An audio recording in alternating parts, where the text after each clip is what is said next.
Senam Sehat New Normal kali pertama dilaksanakan Dinas Kesehatan Sulawesi Selatan. Senam dengan melibatkan warga sekitar menjadi bagian kampanye gerakan masyarakat hidup sehat. Syarat peserta Senam Sehat New Normal yakni telah divaksin COVID-19 dan digelar untuk meningkatkan imunitas tubuh. Selain hiburan sekaligus olahraga, Senam Sehat merupakan kegiatan rutin dari Dinas Kesehatan Sulawesi Selatan. Senam Sehat sebelumnya sempat dihentikan selama 2 tahun karena pandemi COVID-19 dan Kota Makassar masuk dalam zona merah. Buat kegiatan seperti ini, Pak. Ya, terima kasih deh. Assalamualaikum warahmatullahi wabarakatuh.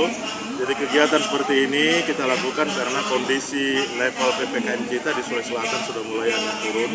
Kita Makassar sudah pada level 2, sehingga kita mencoba melakukan kegiatan-kegiatan seperti ini, tapi masih dalam kerangka protokol kesehatan. Bila garis kesehatannya sudah jelas bahwa sesungguhnya germas ini adalah bagaimana kita mengubah perilaku masyarakat, ya, perilaku masyarakat untuk hidup sehat. Salah satunya perilaku hidup sehat adalah senantiasa melakukan aktivitas fisik, ya. Kedua adalah ya bagaimana mengkonsumsi buah dan sayur. Makanya pada hari ini sambil kita melakukan aktivitas fisik, ya, juga disajikan makanan-makanan buah dan sayur. Tak hanya senam sehat, peserta juga mendapatkan layanan pemeriksaan kesehatan gratis.